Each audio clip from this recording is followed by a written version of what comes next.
네, 대한민국의 구직자 수 아마 상당할 텐데요. 그렇다면 이 많은 구직자들이 자신의 정당한 권리를 잘 찾아가고 있을까요? 정답은 그렇지 않다입니다. 네, 몰라서 넘어가고 고용되는 입장이라서 의리라서 넘어갔던 수많은 억울한 상황들이 있었을 줄로 압니다. 사회 신입생이 될 여러분의 인권을 위해 준비된 코너 인권살롱 시간입니다. 네, 오늘 이 시간에도 역시 트러스트원의 송진원 노무사님과 함께하도록 하죠. 어서 오십시오. 안녕하세요. 안녕하세요. 고향이 부산신 걸로 알고 있는데 네네. 추석 잘 다녀오셨어요? 네, 잘 갔다 왔습니다.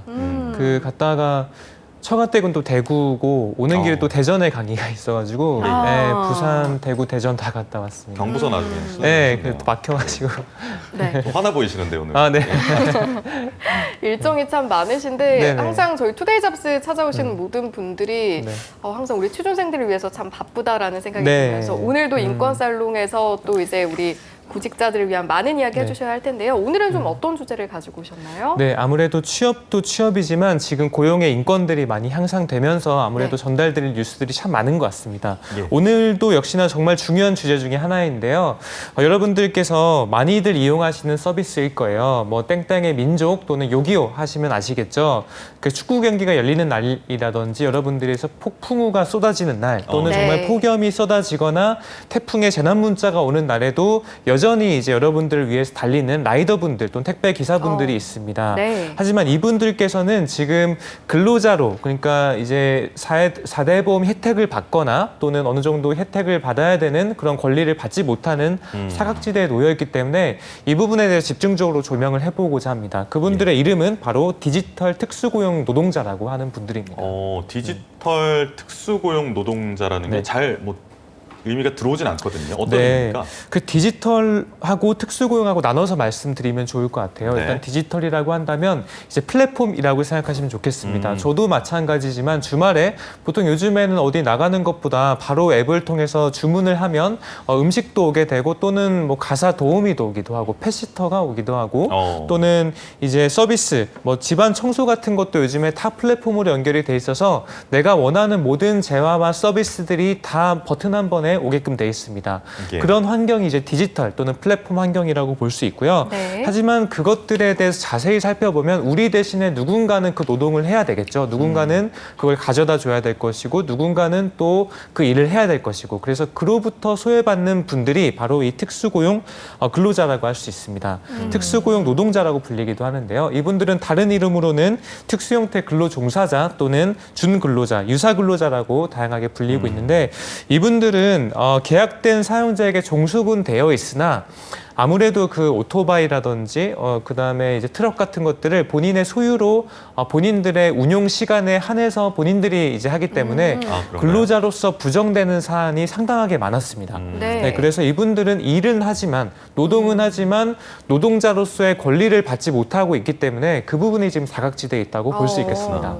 그렇군요. 그러니까 노동 조건만 놓고 보자면 프리랜서와도 언뜻 비슷해 보이는 부분이 있는데 사각지대라고 말씀을 해주셨는데 구체적으로 어떤 상황에 지금 놓인 네. 건가요?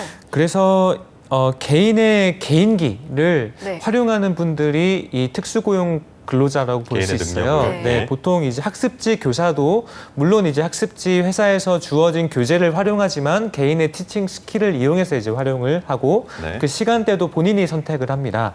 그리고 보험 설계사나 대리운전 기사, 택배 기사 어쨌든 회사에 소속은 되어 있으나 개인의 이제 시간과 능력을 활용하는 차원이 사실 되게 큽니다. 이런 부분들에 대해서 지금 관리되지 않은 위험들이 상당히 많습니다. 왜냐하면 최근에 이제 근로자 우리나라로 보자면 이제 산재 또 OECD 중에 나라 1위고요. 그리고 집배원 사망률도 안타깝지만 170여 명의 분들이 사망하였습니다. 과로로 인해서요. 그리고 반도체 종사자들 또한 암 발생 또는 이런 것을 통해 사망을 한 것처럼 정말 근로자임에도 불구하고 4대 보험을 다 혜택을 받는 근로자임에도 불구하고 정말 우리나라의 고용 환경은 열악하다고 볼 수 있습니다. 하지만 그에조차도 해당이 안 되면 노동은 노동대로 하고 또 개인 사업이기 때문에 세금도 본인이 다 내고 4대 보험도 본인들이 다 가입을 해야 되고 하는 부분들은 분명히 이제 법적 사각지대에 있기 때문에 지금 근로자로서 받아야 될 권리들, 퇴직금 또는 보험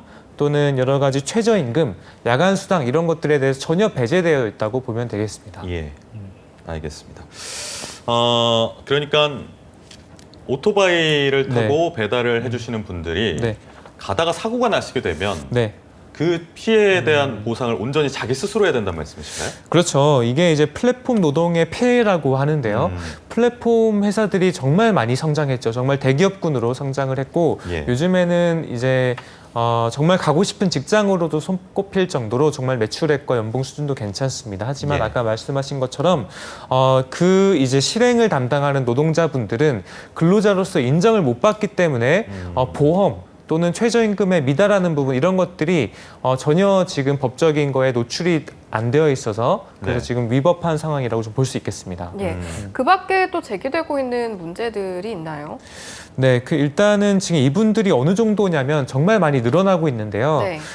제가 한국고용정보원에서 지난 5월 달에 발표한 자료를 보면 네. 국내 플랫폼 노동자는 55만 명이고 계속 늘어나는 55만 명. 수치라고 합니다. 예. 전체 취업자 중에 2% 정도의 수준이고 앞으로 계속 꾸준히 증가하고 있는데요. 다시 한번 이게 좀 어렵기 때문에 예시를 들어드리면 우버 기사, 배달 앱 라이더 또는 네. 앱을 통한 가사 노동이나 펫시터 또는 웹툰, 웹소설을 통해 플랫폼에 이제 그 작품을 제시하는 이런 부분들이 해당이 될 수 있겠습니다. 네, 이분들은 지금 이제 아까 말씀드린 주휴일이라든지 퇴직금 또는 주말에 일하더라도 보상을 받을 수가 없는 상황이에요. 특히나 지금 그런 길에서 배달을 하는 분들은 상당히 위험하잖아요. 그래서 그렇죠, 보험료가 아무래도. 예. 엄청나게 이제 폭탄 보험료더라고요. 보니까 보통 이제 일반적인 종합 보험료가 네. 보통의 이제 그 라이더 분들 이제 배달이 아닌 일반적인 그냥 생활을 하기 위한 이제 이륜 자동차의 경우에는 네. 한 50만 원 정도 수준이거든요. 1년에. 네. 일반 분들이 타시는 거. 네네, 네네네. 맞습니다. 근데 이 배달용으로 사용을 하게 되면 1년에 보험료가 800만 원에서 900만 원까지 어머, 엄청 뛰네요. 높아져요. 근데 이거를 누가 부담하냐? 회사에서 전혀 부담해주지 않는다는 거죠. 개인 라이더가 부담을 해야 되는데 반면에 한 건의 배송료가 한 건의 배달비가 3,000원 정도밖에 안 됩니다. 3,000원. 네, 그러니까 사실은 1년 내내 정말 열심히 해야 될 수밖에 없는 거예요. 그래서 폭풍우가 치는 순간에도 또는 폭염이 쏟아지는 순간에도 우리가 휴일에 쉬는 순간에도 일을 해야 되는 상황이 반복될 수밖에 없는 상황입니다. 이게 그러면 진짜 좀 네. 제도적으로 개선 좀 필요해 보여요. 그러니까 네. 보험료만이라도 좀 회사에서 일부 부담을 같이 해주면 좋을 텐데 좀 네. 어려운 얘기인가요? 그래서 지금 이제 다행히 정부에서 이런 예. 것들을 근로자로 인정을 저는 해야 된다고 보는데요. 그래야지 이제 4대 보험 혜택을 받고 또 최저임금 이상을 보장받을 그럼요. 수가 있기 예. 때문입니다. 하지만 그 부분은 지금 사실 정말 이제까지 큰 이슈였어요. 아까 전에 말씀드린 택배 기사 또는 학습지 교사 이런 것들은 10년 전부터 계속적으로 근로자로 인정을 해야 된다는 이슈였기 때문에 지금 같이 묶여서 아직까지 좀 계류 중인 상황이라고 볼 수 있습니다. 다행이라고 하자면 어쨌든 정부에서 지금 이거에 대해서 너무 이제 비용이 과다하니까 정부에서는 800~900만 원에 해당하는 그런 보험료들을 조금 보조해주겠다. 다만 플랫폼 회사 또는 네. 그 이제 라이더를 운영하는 회사에서 교육을 제공을 하고 또 보험을 즉각적으로 가입을 한 다음에 계약서를 적법하게 이제 하는 한도 내에서 우리가 정부가 재원을 하겠다라는 입장을 펼쳤습니다. 예, 이제 우리 정부에서도 나름대로 노력을 하고 있겠지만 저희가 해외에서 좀 성공적으로 이런 부분들이 잘 보완이 된 사례가 있다면 저희가 한번 살펴보면 좋을 것 같거든요. 네, 이 지금 플랫폼 노동은 우리나라뿐만이 아니고 해외에서 훨씬 더 문제죠. 왜냐하면 익히 들어서 아시다시피 우버도 우버. 미국에서 네. 시작을 했고요. 리프트라는 곳도 지금 활발하게 운영 중에 있습니다. 미국에서도 역시나 이런 문제 때문에 법정에서도 지금 판결이 갈립니다. 미국은 특히나 이제 주별로 그렇죠. 노동법을 따로 네. 운영을 하고 있기 때문이 그런데요. 잠깐만 역사를 좀 말씀드리면 2015년 6월 달에 캘리포니아 지방 법원에서 우버 운전자도 역시 노동자다. 그분들도 4대 보험을 가입을 해야 되고 또 법적인 근로자로서의 노동자로서의 권리를 챙겨야 된다라고 했지만 2019년 4월에 미국 노동부의 유권 해석에 따르면 플랫폼 노동자는 근로자로 볼 수 없다. 그래서 독립 계약자이기 때문에 보험의 가입이라든지 근로자로서 가져야 될 혜택에서 배제돼야 된다는 유권 회색을 또 내세웠습니다. 하지만 최근에 또 좋은 소식이 있는데요. 바로 이제 이번 달 10월에 캘리포니아에서 우버 운전자를 근로자로 전환을 합법적으로 추진하는 법안이 확정이 됐습니다. 네, 이런 것들은 정말 이제 좋은 이슈라고 볼 수 있는데요. 네네. 한 투자은행에 따르면 사실 이게 이제 비용이 어마어마합니다. 그래서 우버로 따지면 이게 전부 다 근로자로 바뀔 경우에는 네. 한 6천억 정도의 이제 추가적인 비용이 들고요. 리프트 같은 경우는 3,400억 원 정도의 비용이 발생할 것으로 보입니다. 하지만 직장의 불평등 그리고 이제 분명히 노동을 함에도 불구하고 노동자로서 인정받지 못하는 부분들은 충분히 개선됐다고 볼 수 있고 우리나라도 빨리 이런 것들이 이루어져야 된다고 보여집니다. 우버 본사가 캘리포니아에 있나 보죠? 네네. 그래서 캘리포니아 법원 선례만 나오는 것 같은데 네. 미국 말고 좀 다른 나라 얘기는 없을까요? 네, 이거 말고도 지금 뭐 공유 경제라는 것은 우리나라, 미국을 포함해서 전 세계적인 트렌드라고 볼 수 있기 때문에 다 지금 핫 이슈입니다. 그래서 이탈리아로 좀 넘어가 보자면 이탈리아의 볼로냐 지역에서는 네. 플랫폼 노동에 대한 4-5가지 사회적 합의가 지금 논의가 되고 있는 상황이고요. 덴마크, 복지의 이제 국가 덴마크도 보면 덴마크는 이 가사 서비스의 한 회사가 아예 노동조합을 결성을 해서 노동조합이 이제 그 단결권을 가지고 우리 근로자의 향상을 위해서 지금 할 수 있을 정도로 그 단결이 상당히 잘 되어 있는 부분입니다. 하지만 네. 우리나라는 아직까지 배달 라이더 분들의 단결을 하는 노동조합의 형태는 전혀 이제 찾아볼 수가 없는 상황이고요. 이렇게 해외 사례를 살펴보고 왔는데 우리 정부도 이제 어떤 노력을 하고 있다라는 부분을 짚어주셨잖아요. 그런데 네네. 이제 지원에 있어서 모든 라이더분들이 이제 그런 지원을 받을 수 있는 건지도 궁금하거든요.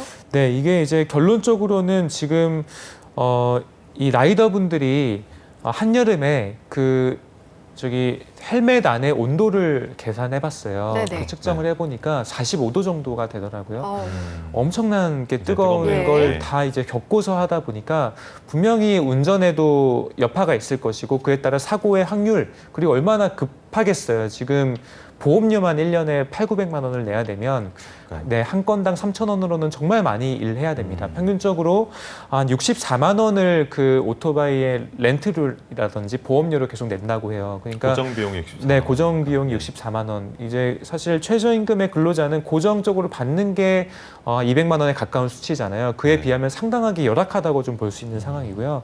그래서 정부가 아까 말씀드렸다시피 평균적으로 800만 원에서 900만 원, 보통 이제 20살 초반에 가입을 하게 되면 사고 확률이 높다는 판단하에 한 1,000만 원 이상으로 뛰기도 합니다. 정말 이제 쉽지 않은 상황이고요. 그래서 아까 전에 말씀드렸다시피 출퇴근용 오토바이에 비해서 이제 20배가 높기 때문에 정부는 보험료를 지원하겠다라는 것으로 일단은 중지를 가닥을 좀 잡았습니다. 예. 이게 이제 사용자 입장에서는 아까 전에 근로자로 제가 인정을 돼야 된다고 말씀드렸잖아요. 5개 작업 노동자들도 상당하게 열악합니다. 5개 작업은 그 위치가 되게 높게 있고 잘못하면 정말 사회에 큰 이제 사고로 이어질 수 있기 때문에 5개 작업 근로자가 만약에 사용자에게 내가 지금 힘들어서 안 되겠다라고 하면 네. 충분한 물과 휴식, 그늘을 법적으로 제공해야 될 의무가 있어요. 근데 이 지금 오토바이를 하는 라이더분들은 이걸 누구에게 요청을 해야 될지도 모르는 상황이죠. 근데 법적으로는 또는 정부의 입장으로는 현재 이 부분까지는 건들지 않고 있는 상황입니다. 그게 조금 아쉬운 상황이고요. 이거는 제 개인적인 질문인데, 네. 그러니까 이런 플랫폼 사업이 생기기 전에는 뭐 짜장면집이면 짜장면집, 치킨집이면 치킨집 직접 배달원들을 고용을 하셨었잖아요. 네네. 그래가지고 뭐 보험도 들어주시고 하셨을 네. 텐데, 근데 가격이 싸진 건 아니거든요. 플랫폼 사업이 그쵸. 생겼다고 하더라도. 그럼 그 재원이 다 어디로 간 겁니까? 그분 들어줬던 그렇죠. 보험료나 그래서 이런 아까 전에 플랫폼 사업들이 지금 다 대기업화가 되어 있다는 게 그 이제 수익이 플랫폼에 쌓이고 있다는 거죠. 근데 우리나라는 아까 전에 말씀드린 해외 사례보다 조금 아쉬운 부분이 뭐냐면 우리나라는 배달의 문화가 사실 십수년 전 이전부터 계속적으로 발전해 왔었죠. 그래서 이미 배달의 대행 업체 전문 업체들이 있습니다. 그래서 플랫폼 업체에서 그 배달 라이더들을 직접 고용하는 게 아니고요. 그 플랫폼 업체에서 배달 대행 회사하고 위탁 계약을 해서 그 회사들이 라이더들을 책임지고 있어요. 그 회사들은 대부분 소기업의 규모겠죠. 그래서 아무래도 복지라든지 이런 부분들은 플랫폼도 나몰라라 하고 있고 위탁 업체들 또한 그 상황상 어렵다 보니까 챙겨주지 못하는 좀 안 좋은 상황에 놓여 있다고 볼 수 있겠습니다. 알겠습니다. 그러면 송진원 노무사님의 솔루션을 네. 좀 들어보는 시간 갖겠습니다. 네, 일단은 저는 노동법의 취지를 먼저 해석을 해야 된다고 봅니다. 그러니까 근로자이지 않기 때문에 노동함에도 불구하고 노동자로서 인정받지 못한다라는 것은 법의 해석을 너무 좁게 한 게 아닌가 생각이 들어요. 결과적으로 우리는 플랫폼 IT 서비스를 통해서 우리의 노동 대신에 누군가는 노동을 하고 있는데 당연히 이제 노동법은 노동하는 사람들을 보호해줘야 되잖아요. 근데 이 플랫폼을 통해서 노동하는 사람들은 노동이 아니다라고 하는 이유는 참 궁금하고요. 그래서 저는 그 노동법의 취지가 노동자의 개념을 바꾸어서라도 빨리 이 플랫폼 또는 IT 트렌드에 맞춰서 조금 재해석이 돼야 된다고 봅니다. 그래서 노동자성을 단순히 이제 사용자의 입장에서 사업장에서 근로를 제공하는 자에서 넘어서서 일단은 누군가의 종속적인 관계를 통해서 업무상 지위를 덜 받더라도 그 위험을 충분히 안고 노동을 혜택을 제공을 한다면 노동자로 봐야 된다라는 노동자의 재해석이 필요하다고 생각이 듭니다. 알겠습니다. 진원쌤에 대한 제시 내용까지 들어봤고요. 마지막으로 진원쌤의 촌철살인 한마디 듣고 마무리하도록 하죠. 네, 아까 전에 제가 55만 명 정도 된다고 말씀드렸는데요. 상당하게 급작스럽게 수치가 올라가고 있습니다. 그러니까 지금부터 정말 뭐 100만 명, 200만 명 금방 넘어갈 것 같아요. 충분히 공유 경제는 그 이제 비전이 있고 더 기술이 커질 계속 거고, 예. 활달하게 이루어지고 있기 때문에요. 그래서 저는 빨리 법적인 보조를 해줘야 우리 이제 소외계층들을 막을 수 있다는 측면에서 제가 이제까지 인권 살롱에서는 비정규직의 보호를 계속 말씀드렸어요. 하지만 비정규직 보호조차도 해당이 안 되는 비정규직 노동자로도 해당이 안 되는 이 플랫폼 노동자분들은 먼저 우선적으로 좀 챙겨줘야 되지 않나라는 생각이 들어서 오늘 촌철살인은 그걸로 마감하도록 하겠습니다. 네, 오늘 또 송 노무사님께서 저희가 생각하지 못했던 생각할 거리를 또 만들어주고 가셨습니다. 아직은 계시는데 지금 인사드리겠습니다. 오늘 함께해 주신 트러스트원의 송진원 노무사님 고맙습니다. 네, 감사합니다.